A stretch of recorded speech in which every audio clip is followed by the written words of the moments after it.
အားလုံးပဲမင်္ဂလာပါကျွန်တော်ကတော့ပါဒီနေ့မှတော့ပူပွင့်ကူပွားယူခဲ့လုပ်ပြီးတော့မှဖြစ်ပါတယ်ကဲတော့စလိုက်ရအောင်ပူပွင့်ပဲဆက်ရတော့ကူပွားဆိုလဲခွေးလေးပဲဖြစ်ပါတယ် What the dog doing? ကူပွားပူပွင့်တက်ခတ်လိုက်တဲ့ enemy တွေလိုက်တက်ခဲမှာဖြစ်ပါတယ်ကူပွားအတက်မထားတဲ့လွှဲရဲ့အပြင်ဘက်ရောက်သွားရင်တော့ပူပွင့်စီကိုပြန်လာမှာဖြစ်ပါတယ်ကူပွားအတွင်းနေရတော့9စက္ကန့်ကြာ damage ထိမခံဘူးဆိုရင်လည်းသူ့ပြတ်တက်လာမှာဖြစ်ပါတယ်ကူပွားအသေးသွားမယ်ဆိုရင်တော့ပူပွင့် skill 1တူကကူပွားကိုစိတ်ကိုနဲ့ skill တွေဖြစ်တော့ပြီး skill ကိုသုံးလိုက်မယ်ဆိုရင်တော့3စက္ကန့်ကြာစူဆောင်းနေပြီးကူပွားကိုစိတ်ခွန်နိုင်မှာဖြစ်ပါတယ်ပူလာတော့30စက္ကန့်ချိပါတယ်ကူပွားပူပွင့်ရဲ့ attribute နဲ့ item effect တွေကိုရလိုက်ပြီးကူပွားရဲ့ damage ခွိတဲ့ပေါ်120%နဲ့ပိုထိမှဖြစ်ပါတယ်ပူပွင့်တို့တော့ကူပွား enemy တစ်ချက်ကြိုက်တဲ့ stat တစ်ခုရပြီး3ခုပြီးတော့ရင်တော့နောက်3ဝင် basic တစ်ချက် damage ပိုထုံးမှာဖြစ်ပါတယ် skill 1ကချိန်တိုင်း enemy ကိုလန်နဲ့ပြစ်လိုက်ပြီးထိမိတဲ့ enemy ကိုကူပွား3ချက်ပြေးခိုင်းမှာဖြစ်ပါတယ်skill 2ကတော့ကူပွားကိုခေါ်လိုက်ပြီးအနားရောက်နဲ့ချီရမယ့်အပြင်အနားမှာရှိတဲ့ enemy တွေကို damage ပေးပြီး3.5စက္ကန့်ကြာ slow သွားမှာဖြစ်ပါတယ်skill 2ကတော့ချိန်တိုင်းနေရာမှာ60စက္ကန့်ကြာချိန်ရှိတဲ့ထောက်ချောတစ်ခုချလိုက်မှာဖြစ်ပါတယ်ထောက်ချောနဲ့ထိမိတဲ့ enemy က10စက္ကန့်ကြာ immobilize ဖြစ်သွားပြီးအနားမှာလည်း4စက္ကန့်ကြာ forcing ဆုံးတစ်ခုပေါ်လာမှာဖြစ်ပါတယ်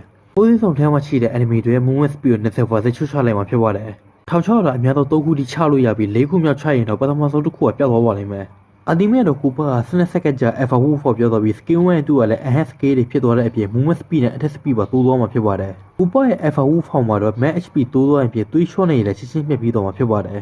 enhance skill ကတော့ထိမိတဲ့ enemy က10စက္ကန့်ကြာ stat ထိမဲ့ပြီးကူပါရဲ့3ချက်ကြိုက်တဲ့ speed ကလည်းမြန်သွားမှာဖြစ်ပါတယ် enhance skill ကတော့ကူပါအနားရောက်တဲ့ enemy တွေ3.2စက္ကန့်ကြာ elbow တိလိုက်ပြီး damage နဲ့ချီးကလည်း125%ထိတိုးသွားမှာဖြစ်ပါတယ် skill တွေကြောင့်ပြောပြီးဆိုတော့ထည့်ထွေးစီကိုသွားလိုက်ရအောင်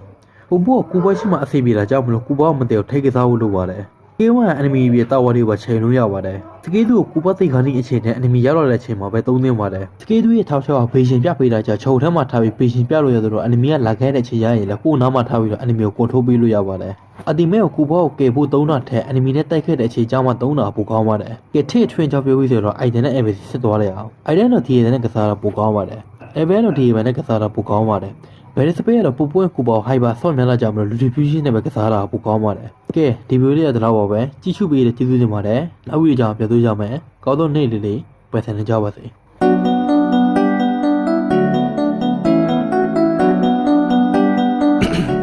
Go.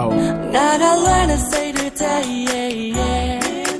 Look, I say the low, I'm a gay,